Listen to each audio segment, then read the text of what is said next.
ஒரு ஊர்ல ஒரு ராஜா இருந்தார். அவருக்கு வயசாயிட்டுது. தனக்கப்புறம் தன்னோட ராஜ்யத்தை தன்னோட பசங்களுக்கு கொடுக்கணும் அப்படின்னு முடிவு பண்ணார். அவருக்கு 3 பசங்க. 3 பேர் இருந்தாலும் ஒருத்தர் தானே ராஜாவாக்க முடியும். அதனால என்ன பண்ணார், 3 பேர்ல யாரு புத்திசாலி அப்படின்னு கண்டுபிடிச்சி அவர்கிட்ட இந்த நாட்டை ஒப்படைக்கணும் அப்படின்னு முடிவு பண்ணார். அதனால என்ன பண்ணார், ஒரு நாளைக்கு 3 பசங்களையும் கூப்பிட்டு ஆளுக்கு 1000 பொற்காசுகள் கொடுத்தார்.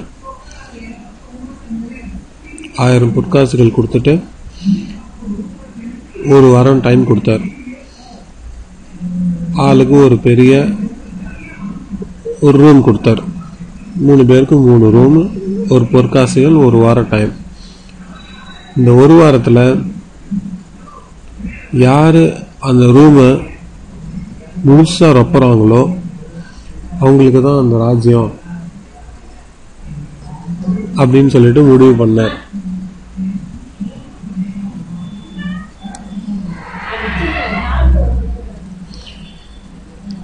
ஒரு வாரத்துல யாரு இந்த ரூம் பூரா ரொப்புறாங்களோ அவங்களுக்கு தான் அந்த ராஜ்யம் அப்படின்னு அவர் முடிவு பண்ணி வச்சார். பசங்கள்கிட்ட சொன்னார், இந்தாப்பா ஒரு வாரம் உங்களுக்கு டைம் தானே, 1000 பொற்காசுகள் இருக்கு, இதை வச்சு நீங்க இந்த ரூம் ஃபுல்லா ரொப்புங்க. ஒரு வாரம் கழிச்சு நான் திருப்பி வந்து பாக்குறேன். எனக்கு ரூம் வந்து நிறைஞ்சிருக்கணும், இந்த 3 அறைகளுமே எனக்கு நிறைஞ்சிருக்கணும் அப்படின்னார். அவர் போட்டார். ஒரு வாரம் கழிச்சு வந்தார். முதல் பையனை கூப்பிட்டு, என்னப்பா உன்னோட அறைய நீ ரொப்பிட்டியா அப்படின்னு கேட்டார்.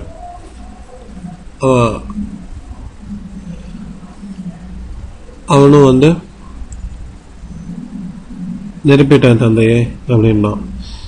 சரி, என்ன வச்சிருக்க காமி அப்படின்னு சொல்லிட்டு பார்த்தா அந்த ஊர்ல இருந்த எல்லா கல்லு மண்ணு எல்லாத்தையும் கொண்டு வந்து இவன் அடைச்சி வச்சுட்டான்.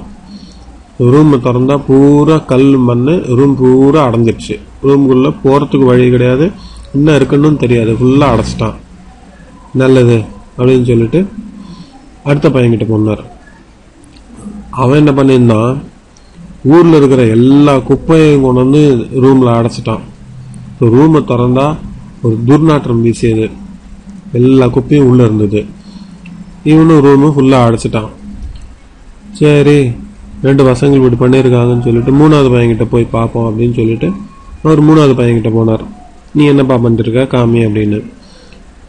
அங்க ஒரே ஆச்சரியம். இந்த ரூமை திறந்தா ரூமுக்குள்ள ஒண்ணுமே இல்லை.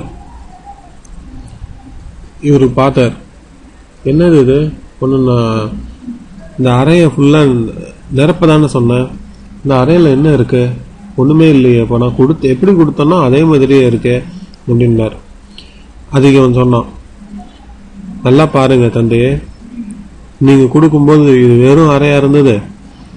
நீங்க கொடுத்த 1000 பொற்காசுல ஒரே ஒரு பொற்காசு மட்டும் எடுத்து ஒரு மெழுகுவத்தி வாங்கி நான் ஏற்றி வச்சிருக்கேன். இந்த அறையில ஃபுல்லா இப்போ ஒளி வந்து நிரம்பிருக்கு, இந்தாங்க மீதி காசு அப்படின்னு சொல்லிட்டு கொடுத்தான். ராஜாவுக்கு ஒரே சந்தோஷம். இவன் தான் ராஜ்யத்தை அடுத்தது பாத்துக்கிறதுக்கு கரெக்டான ஆளு அப்படின்னு சொல்லிட்டு தன்னோட 3வது பையனுக்கே வந்து பட்டாபிஷேகம் பண்ணி வச்சார். இந்த கதையிலேருந்து நம்ம என்ன தெரிஞ்சுக்கிறோம்னா, நமக்கு அந்த காசு பணம் இதெல்லாம் வந்து 2வது பட்சம்தான். காசு பணத்தோட ஒரு அதிகமான ஒரு விஷயம் இருக்குன்னா அது வந்து அறிவு. நம்ம அறிவை வச்சு என்ன வேணாலும் சாதிக்கலாம் அப்படிங்கிறது தான் இந்த கதையிலேருந்து தெரிஞ்சுக்கிறது.